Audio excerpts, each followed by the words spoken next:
ભવનાથ મંદિરે પહોંચી ગયા છીએ અને તમને એક જબરદસ્ત જો નજારો બતાવું ને તો એક વખત ચેક કરો કેટલું પબ્લિક, તમે ખાલી ચેક કરો. તો મિત્રો અમે લગભગ અત્યારે દામોદર કુંડ પર પહોંચી ગયા છીએ. તો અમે લગભગ ફાઇનલી છે ને પહોંચી ગયા છીએ મહાદેવના મંદિર પર. તો અમે લોકો હવે નીકળી ગયા છીએ રાજકોટથી જુનાગઢ જવા માટે. મહાશિવરાત્રી છે ને ભાઈ, મહાશિવરાત્રીનો મેળો કરવા માટે. સાધુ સંતોના દર્શન કરશું, બરાબર છે, ખૂબ એન્જોય કરશું અને સાથે થોડું સિરિયસ લઈને ત્યાંનું અમુક જ્ઞાન હશે, બરાબર, બાપુ પાસે બેસીને લેશું. પણ આપણા જોવો મિતભાઈ રેગ્યુલર જે રીતે ગાડી ચલાવતા હોય એ રીતે ડ્રાઈવર થઈને ગાડી ચલાવે. અને પાછળ આ તમે જોઈ લ્યો આપણા બે ફૂલકાઓ. આ બાજુ રાખો. એક ભાઈને તમે જોતા જ હશો, આપણા ભાઈ દીપભાઈ. હા, બરાબર છે ને. આ ભાઈને તમે ફર્સ્ટ ટાઈમ જોવો છો આપણા વ્લોગમાં, કે જે હિતભાઈ એડિટર, બરાબર છે. આપણા જેટલા પણ વિડીયો આવે બધા એડિટ કરતા હોય છે.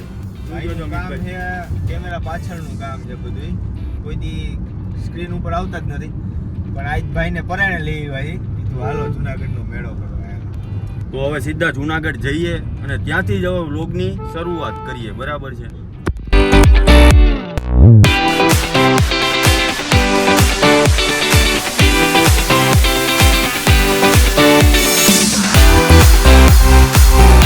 તો મિત્રો ફાઇનલી અમે લોકો ભવનાથ પહોંચી ગયા છીએ અને લગભગ એને 2 કિલોમીટર સુધી ચાલીને આગળ જવાનું છે, બરાબર. તો આ તમે જોઈ લ્યો કેટલું પબ્લિક છે ને તમને દેખાશે. અને આપણી હારે અત્યારે હિતભાઈ અને મિતભાઈ હેલા આવે છે, બરાબર.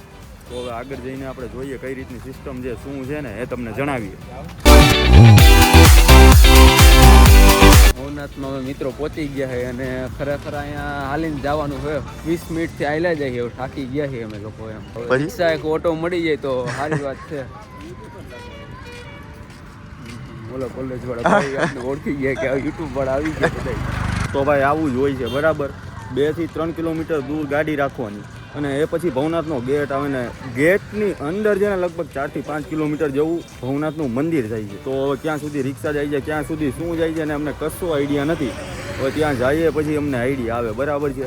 તો હવે પહેલાં તો રિક્ષા પકડીએ અને રિક્ષા પકડીને પછી સીધા મંદિરે મળીએ. આ તમે ચેક કરી શકો છો કેટલું પબ્લિક છે અને એમાં આપણા હિતભાઈ ઉભા છે. આ દીપભાઈ કેટલું ટ્રાફિક છે. માણસોને ના પડે તો ગાડી લઈને અંદર વહી જાય, ભાઈ ના પડે તો અંદર વહી ગયા. પોલીસ પરાણે રોકવાનો ટ્રાય કરે તો રોકાતા નથી માણસો. બોલો ટ્રાફિક એટલું છે ને વાત ના પૂછો. લગભગ 3 કિલોમીટર ચાલીને આ ગેટ પાસે અમે આવ્યા છીએ, જોઈ લો. અને અહીંયાથી અંદર હજી 3 થી 4 કિલોમીટર લગભગ જવાનું છે. અને આ ભાઈ કાંઈક વહીવટમાં પડ્યા છે અત્યારે, બરાબર. ચાલો તો હવે આપણે સીધું મંદિર બાજુ જઈએ. અને બધા લોકો અહીંયાથી ચાલીને જ જાય છે, જો. અને આ એસપી સર આવ્યા છે અત્યારે, જોઈ લો, ચેક કરો. આમ આવીને છે ને એકદમ મજા આવે, પણ પબ્લિક એટલું હોય ને એટલે ગરમી ઉપરથી ઘોંઘાટ કે વાત જ ના પૂછો તમે. આ જો અહીંયા છે ને કમાન્ડો પણ છે.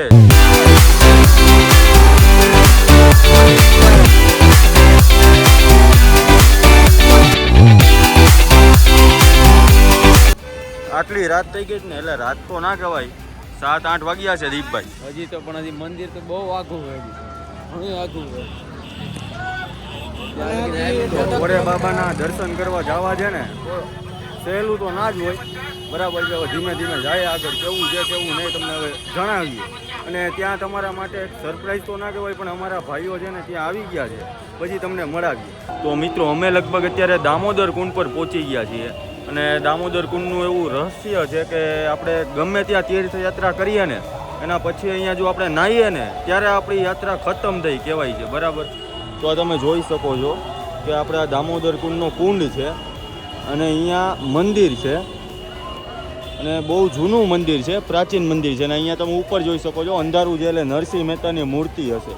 અને એવું કહેવાય છે કે નરસિંહ મહેતા છે ને રોજને માટે અહીંયા નાહવા માટે આવતા, બરાબર.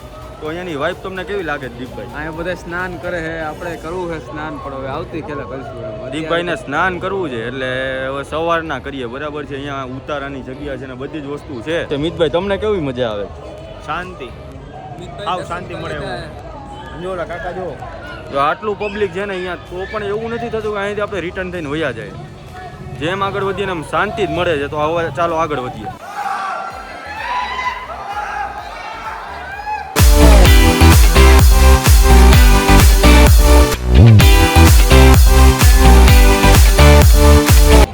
અમે લગભગ ભવનાથની તળેટીમાં પહોંચી ગયા અને આ જો હવે આપણી લીંબુવાળી સોડા છે બરાબર. અને લગભગ મોટા મોટા પોલિટિશિયન હોય છે, મોટા મોટા પોલીસ ઓફિસર હોય છે, બધા જ લોકો આવતા હોય છે. અને આ જો તમે હજુ પબ્લિક જો આટલી રાત થઈ ગઈ છે અને લગભગ 7 થી 8 કિલોમીટર છે ને ચાલવાનું હોય છે. તો પણ આપણે દીપભાઈ કેટલો ટાઈમ લાગ્યો? 6 વાગ્યાને આવેલા જાય ને 8 વાગવા આવ્યા એમ. હજી તો એ થોડુંક 2 કિલોમીટર બાકી છે બરાબર ને. એટલે અંતર બહુ નાનું છે પણ પબ્લિક જ એટલું છે ને કે તમારે ચાલવામાં છે ને 2 થી 3 કલાક તો લાગી જ જાય. અને બધું તમે નિહાળતા આવો અને તમે અહીંયા આવો ને એટલે તમને ફ્રીમાં પાણી, ફ્રીમાં જમવાનું ને બધી જ વસ્તુ અહીંયા તમને મળે છે બરાબર છે. આગળ ચાલો હવે તમને ઘણી બધી વસ્તુ બતાવીએ. સૌથી પહેલાં તો છે ને તમે લોકો અહીંયાનું પબ્લિક ચેક કરો કે કેટલું પબ્લિક છે ને અહીંયા દર્શન કરવા માટે આવે છે બરાબર છે. જ્યાં જોવો ને ત્યાં માણસો દેખાય છે. આપણે આગળ જઈએ કેવો આપણે એક્સપિરિયન્સ થાય છે ને હવે આપણે જોઈએ બરાબર છે.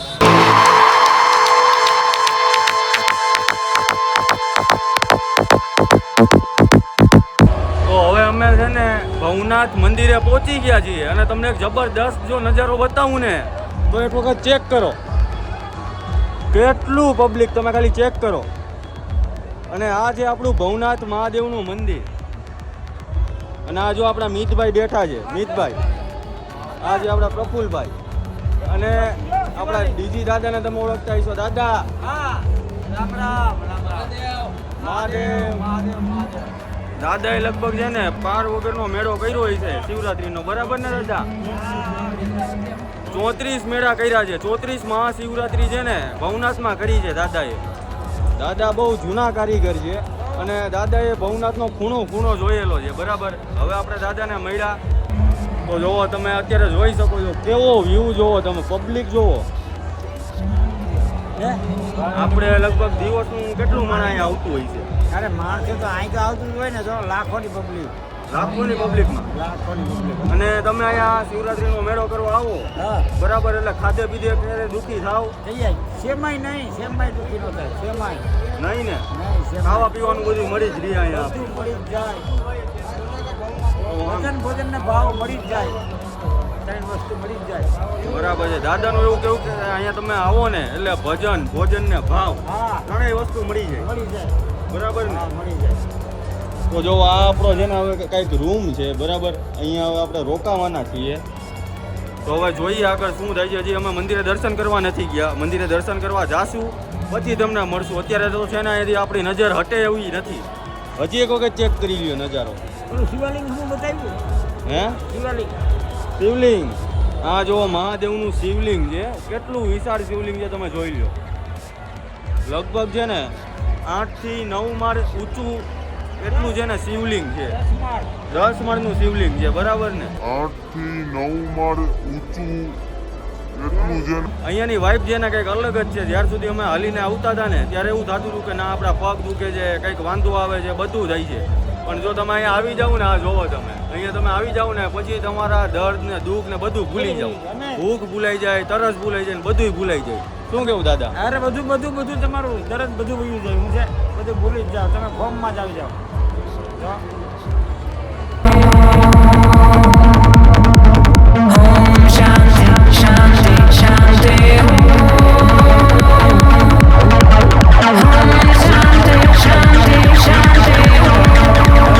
તો મિત્રો અમે લગભગ ફાઇનલી છે ને પહોંચી ગયા છીએ મહાદેવના મંદિર પર બરાબર છે. આપણે ભવનાથ મહાદેવ જે કહેવાય છે આ તમે ચેક કરો કેટલું પબ્લિક છે ને એ તમે જોઈ લ્યો ખાલી એકવાર. અને રાતના અત્યારે 1 વાગ્યો. રાતના 1 વાગે આટલું પબ્લિક છે. રાતના 1 વાગ્યો છે અત્યારે. 1 ને 5 નહીં. આ તમે ચેક કરો 1 ને 5 વાગ્યા છે અત્યારે બરાબર ને. અમે અત્યારે ભવનાથ મહાદેવના મંદિર પર છીએ. તો ચાલો હવે તમને દર્શન કરાવીએ ભવનાથ મહાદેવના મંદિર. મહાદેવ અને અમે મહાદેવ પાસે આવ્યા છીએ બરાબર છે. જે પણ આપણી મનોકામના હોય છે એ પૂરી થાય છે અહીંયા. અને ચેક કરો જોવો કેટલા લોકો દર્શનાર્થીઓ છે ને અહીંયા દર્શન કરવા માટે આવ્યા છે. આપણા હિતભાઈ મિતભાઈ છે અને બેકગ્રાઉન્ડમાં જે આપણા દીપભાઈ બરાબર છે. બધા જ લોકો અમે આવ્યા છીએ. હવે દર્શન કરીશું. દર્શન કરીને તરત જ રવાના થઈ જઈશું.